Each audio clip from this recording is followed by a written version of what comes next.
So I hitchhiked for 4 years, met my wife hitchhiking, believe it or not. Oh, Uh, wow. yeah, her boyfriend picked me up and they were on the fritz. And What you just heard was the voice of my next guest, Jeffrey Mason, talking about how he met his wife of over 40 years. Stay tuned for the rest of the story.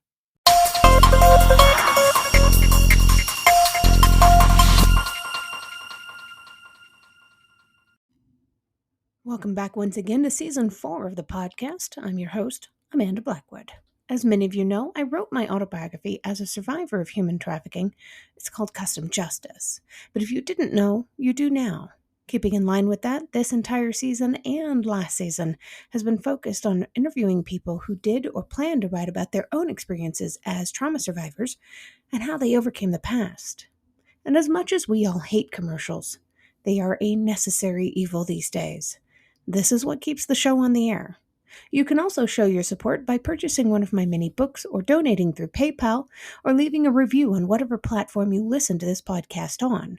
You can find the links for the books or donation options in the podcast description. As always, a portion of the proceeds go to local organizations that help fight human trafficking. About the time that we were wrapping up the episode, my guest informed me that it would be airing the day before his birthday. So I just wanted to take a moment before this episode airs to wish him a very happy birthday. Welcome back to the podcast. As always, I'm your host, Amanda Blackwood. I have with me another fellow podcaster. I'm super excited to talk to this guy. He's doing some cool stuff out there in his world. Jeffrey Mason. well, hello, Amanda. Thank you so much for having me on today. I really appreciate it. I am super excited to get to know you and to talk about your book and your life and your podcast and all the stuff that you have done. Because I know I didn't mention this earlier because I wanted to kind of keep it as a surprise, but people like you're my heroes. You're the people that are going out there and changing things because you know it needs to be changed. Well, I appreciate that. And you know what? We try and we're not experts or, I certainly stay away from that term, but, I'm just a specialist trying to, learn new things every day. That's pretty awesome. Jeff, where are you originally from? Yeah, so I was born in the Midwest, so in Indiana, and my dad had us move to West Virginia for about 5 years. After 5 years in Indiana, then I spent most of my life in New Jersey for 32 years, and then I was recruited to come out to St. Louis about 22 years ago. So my wife and I, my family, have been in St. Louis for about the last 22 years. Wow, that is totally different from New Jersey. Very, very. It took me a while to get used to no beaches, but you know what? I drive through the country now is so peaceful and so, I love it. I just love driving by the farms. Yeah. Yeah. Did you experience culture shock when you left Jersey and got away from the beaches? Yes, there was a little bit. I think one of the things that that folks are very easygoing out here. Jersey has a higher tempo. I worked in New York City for 11 years, and there's just a speed of life that's a little bit faster. And you obviously learn how to be part of that when you live in it. So coming out here, things were a little bit slower, and what I noticed right off the bat was, from a business point of view, people didn't necessarily make decisions right away. The decisions kind of got yawned out, and I was not used to that. So it was a little tough from a business point of view, but from everything else, it was a great place to raise a family, wonderfully, just accommodating out here, and cost of living's really fair. And so, yeah, we enjoy it. That's very cool. A lot of people don't realize how much of a culture shock you can actually have while still living in the same country, just moving to a different part of it. Yeah, I did a lot of that. Yeah. Yeah, absolutely. Well, that speed of life is, the tempo. I mean, when you walk in New York City from the train to your office, I mean, you better hustle or you're getting run over, by someone behind you walking faster. And so it's just really fun, but it was fun. I loved it. If I could get helicoptered into New York City every day, I would love to work there. Yeah. So just a little side story. Years ago, after my son was born, I wanted to go to upstate New York to go visit my dad's family with the first grandson born to the family. So packed everything up, and I was living in a very, very small town of a population of 163 people in Rosebud, Arkansas. and Wow. bundled up this suitcase and I got the baby and I was on my way. I got all the way to New York and I had to manage to get from the airport to Union Station by myself in New York, hauling around a massive suitcase and a little baby. And people in New York were some of the nicest people I met on that entire journey. They would run to open doors for me. And, New York has a bad reputation, but man, they were amazing. Yeah, but I totally agree. Very unfair accusations against New Yorkers. They are extremely nice. They really are. I mean, you're Yeah. going to find in anywhere you go, you're going to find some people who just don't, necessarily like being around other people. But for the most part, New Yorkers were very, very polite, helpful, accommodating. I mean, again, I enjoyed my 11 years there for sure. Yeah. Yeah. Yeah, cool But you got story. to hurry. You got to Yeah, hustle. you do. You do. Funny story. I was taking my company paid for me to take Spanish lessons, so I had to walk from the Empire State Building up to near Rockefeller Center, and I took the class. It was like at 5:15. The class would start 3 days a week after work. So you'd leave the office at 5 and have this walk. Well, the guy I walked with was so fast. I literally ended up saying, look, you hold back for a couple blocks, give me a couple blocks head start. And I mean, I would start out 5 minutes before this guy and he would catch up to me around 51st Street. I mean, it's crazy. I just couldn't do it. He'd walk circles around those mall walkers. Oh my goodness, for sure.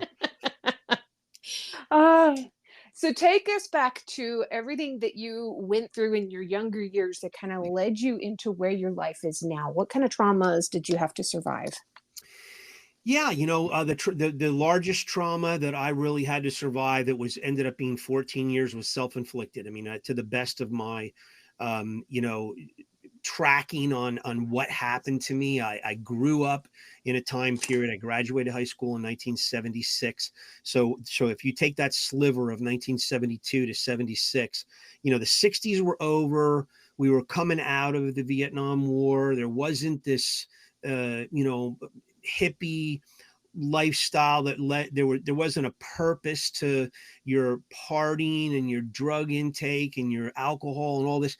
It was in that time period, all that was gone. So it was kind of in the way I look at it is kind of it was a self-destructive party atmosphere that I grabbed onto. I latched onto it for sure. I started with alcohol, and I can definitely say that marijuana was my gateway drug. It was my I started small and it led to more and more and more. And next thing you know, I'm, diving into, 6 drugs as my regular rotation. I've dabbled with, somewhere in the neighborhood of 14 of them, alcohol always being the main go-to there. But, my main goal for, a good 10 years of that 14 years was every morning when I woke up, imagine the first thing you think about when you open your eyes and you want to, put your feet on the floor after a night's sleep is, how am I going to get high today? That was the question I was asking myself laying on my pillow for 10 straight years. I don't care where I was, whether I was working in Wall Street or whether I was going to college or whether I was working in a gas station during that time. That was my focus. And so, it became very destructive, became very, of course, with that comes, a host of lies and living in denial and hurting all kinds of other people. And, just, it was a self-destructive vein. And I caused a great deal of, agitation for my parents, obviously, arrested many, many times, probably somewhere between 10 and 11. I really didn't count them, but I replaying the clock, 10 and 11 arrests before I was an adult. So in my juvenile years, and thankfully I didn't have any after that. So, I mean, I was really a troubled young guy looking for mischief, looking to party, looking to do whatever devious thing I could get my hands on. And you probably wouldn't know it looking at me, but that's was the focus of who I was. And so that was the trauma was really, it was drug and alcohol dependency that was self-inflicted. I can't really trace back. It wasn't my parents. I was raised in a good home. They were good people. They cared for me well. It wasn't my sisters, wasn't my friend. it was this, I wanted to just go for it. And I did. Yeah. It sounds like it was kind of a self-destructive era in our history, though. There was a lot of confusion. There was a lot of pain pretty much everywhere. I mean, I think so. I agree with you. Now, not everybody I went to high school with, or not everybody that spent high school, those years in high school, or that right around there, feel that way. But I do. I think it was just, there was no purpose for us to indulge in gross amounts of alcohol or drugs other than just self-destruction. And we didn't know what to call it. We weren't going to call it self-destruction, but that's what it Right. ended up being. Yeah. Did your parents try to kind of rein you in when all this was going on? Were they aware of it happening?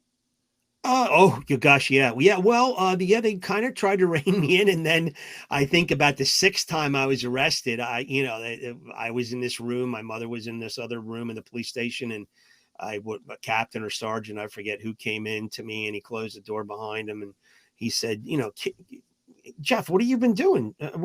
Your mother is begging us to send you to a boys' home. I mean, she's begging. She Oh, doesn't want to take you home. She does not want you back at the house. And so, I was that bad. I mean, it was so, they tried their best. They tried to take me to see some counselors and try to figure out what was wrong. And I mean, there was nothing wrong with anybody but me. I was the guy in the wrong here, yeah. And I can see why they would do that. A lot of times drugs and alcohol are self-medication after going through a completely separate trauma. And I can totally see where they'd be like, well, there's got to be an underlying factor. But for so many people, there's just not.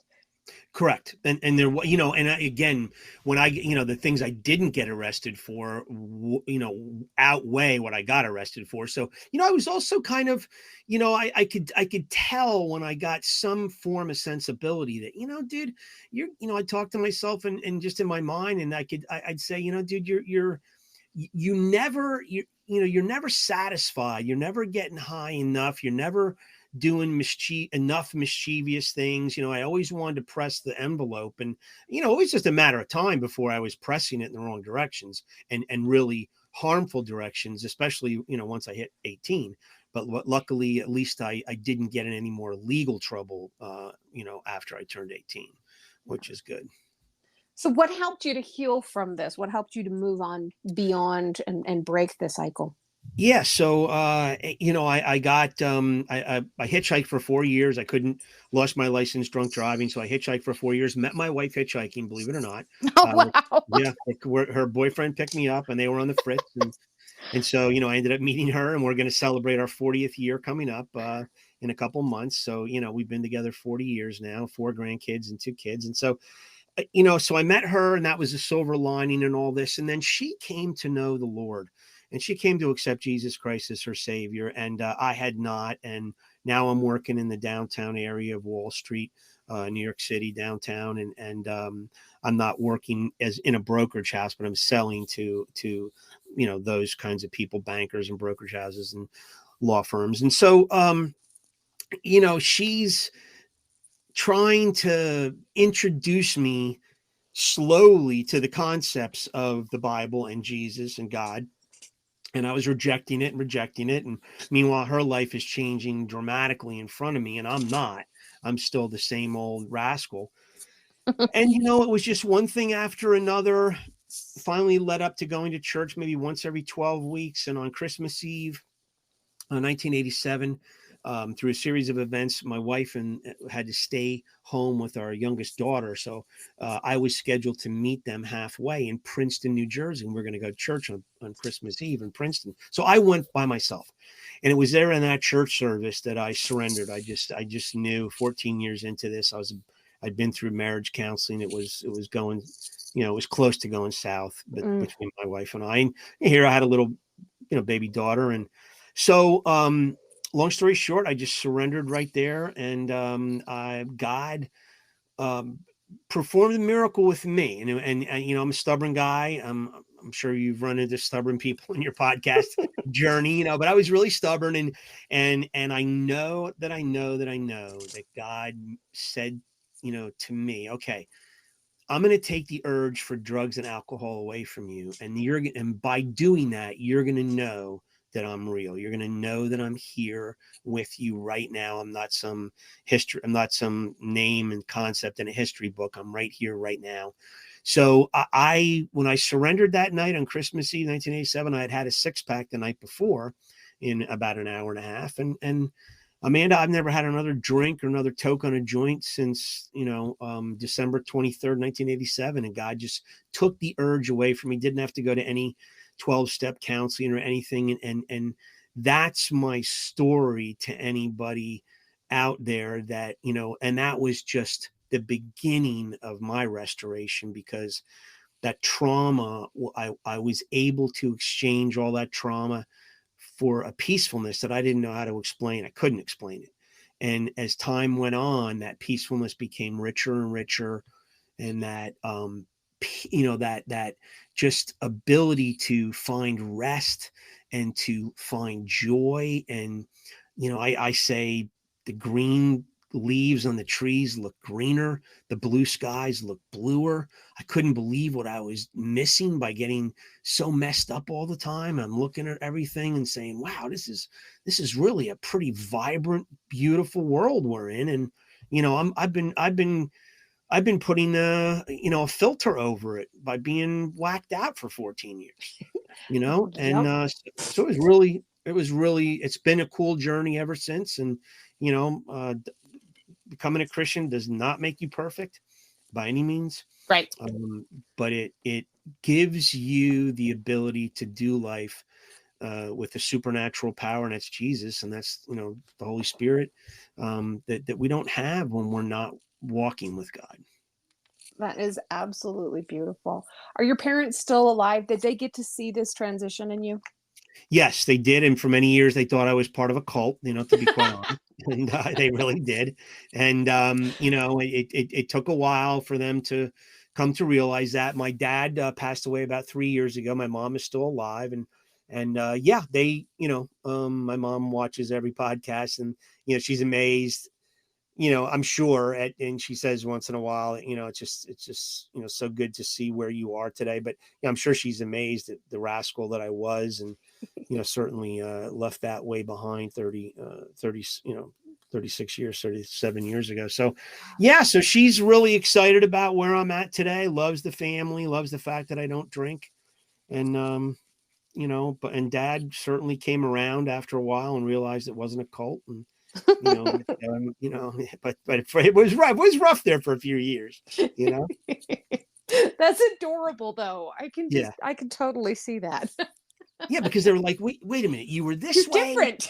Yeah, now you're this way. Wait, you got mixed up in something crazy again, right? No, I didn't, but I mean, but I could literally see how they would come to that conclusion. I mean, it Yeah. made sense if you knew the history, Yeah, absolutely. Are you a fan of that program, Chosen? You know what? My wife and I have been saving it. We have not watched it yet. Oh, Everybody in our, small group and church. Oh my gosh. But we kind of binge watch when we do watch things. So right. we've So you're got, waiting for the whole thing. yeah. I mean, have you been watching it? I watched the first 2 seasons, and we tried to start watching the 3rd season last night. Oddly enough, we had some electronic problems, so we ended up not being able to watch it. But there was a quote in one of the episodes. I won't go into any details or anything, but the quote was, "I was one way and now I'm another, and the only thing that changed between was him." Yeah. Bingo. I have that on a shirt, and I absolutely love that shirt. I wear it every chance I get.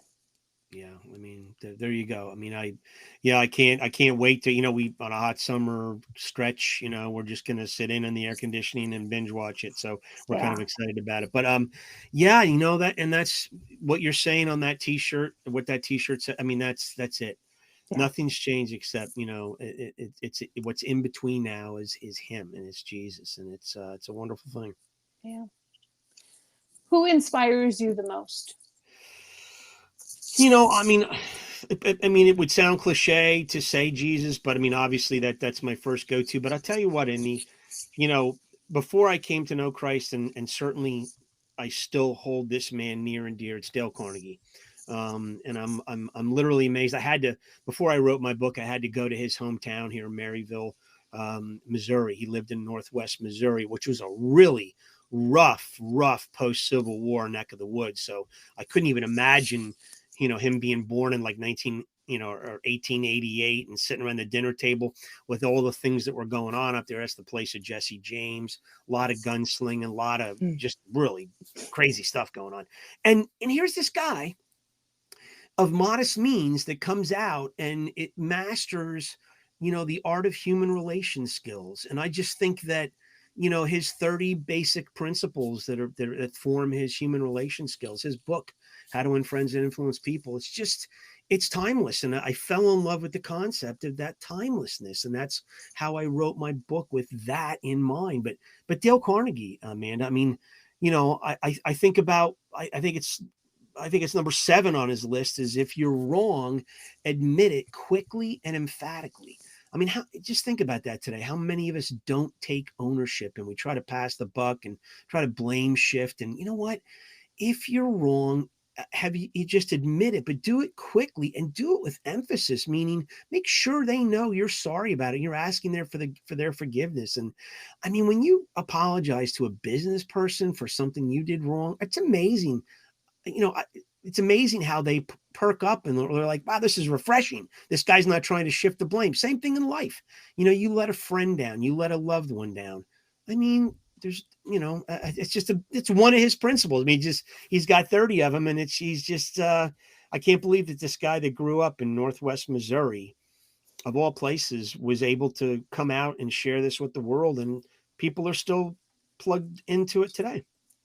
Well, you're right. It's such a timeless message. This is exactly what people need.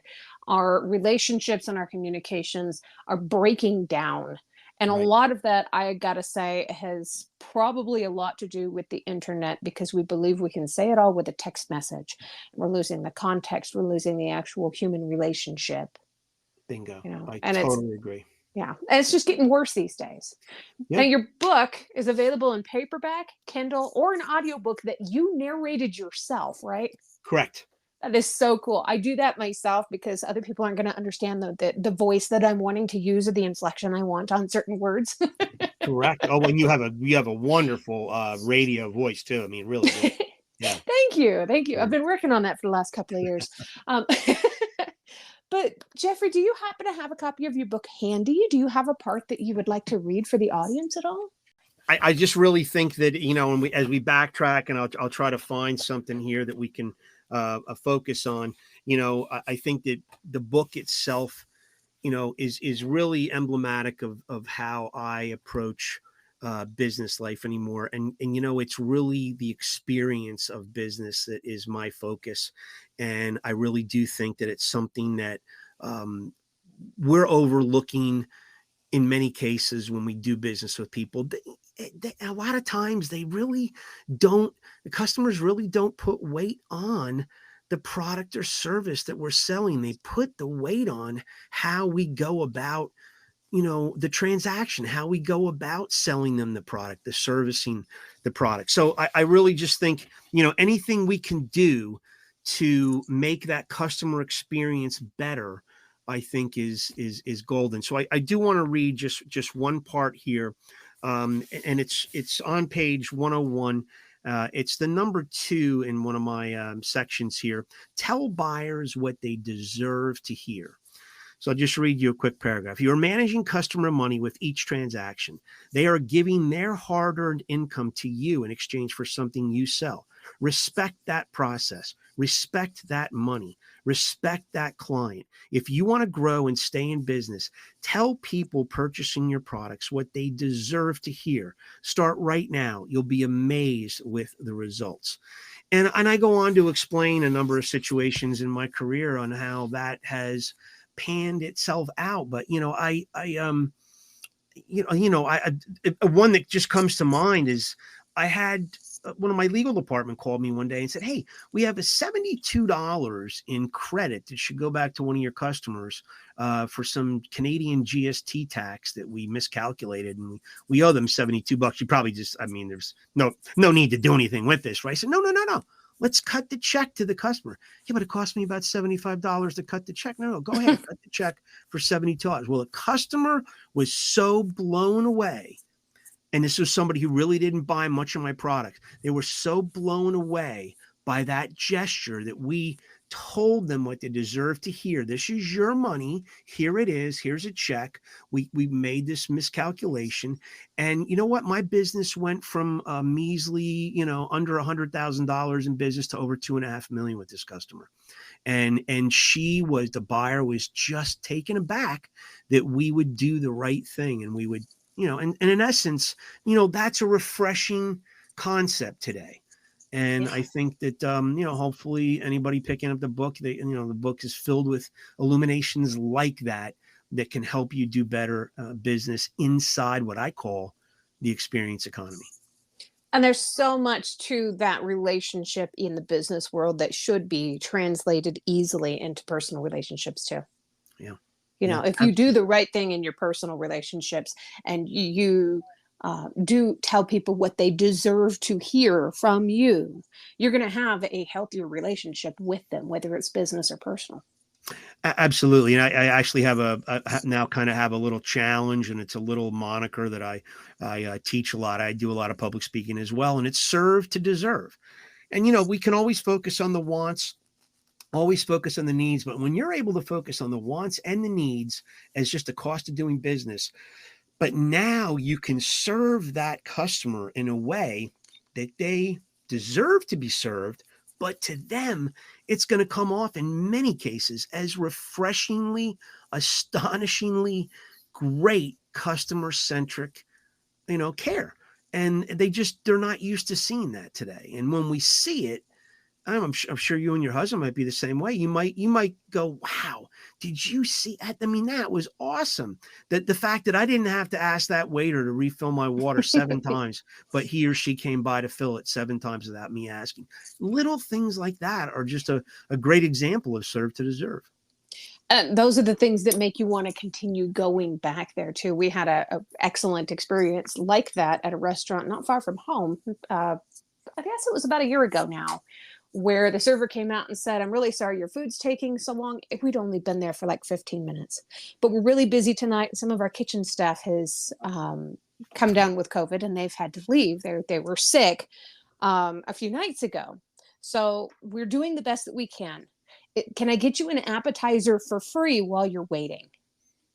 It made a huge difference to us, and we love those guys now. Yeah. We've gone back there, and even on the days when we don't get the great service, we still know that there is great service to be had.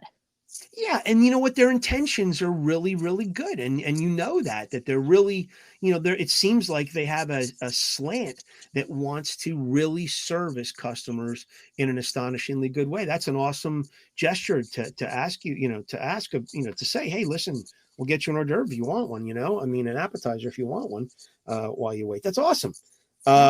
That is so cool. I have a podcast coming up. I'm so excited about it. It's about 4 weeks from now. I've already taped it, but it's about why do we serve wilted mint in our mojitos? And I don't drink, but my wife got a mojito last summer, and she says, "Look at this thing." And I look at it. I hope you can hear me. I said, I look at it, and here's this brown wilted mint leaf floating on top, and then in the bottom are these brown, it looked like somebody had raked up the fall leaves and kept it for a couple of weeks and put it in a drink. And my question to anyone would be, why would you even put that in there and think you could serve that to a customer?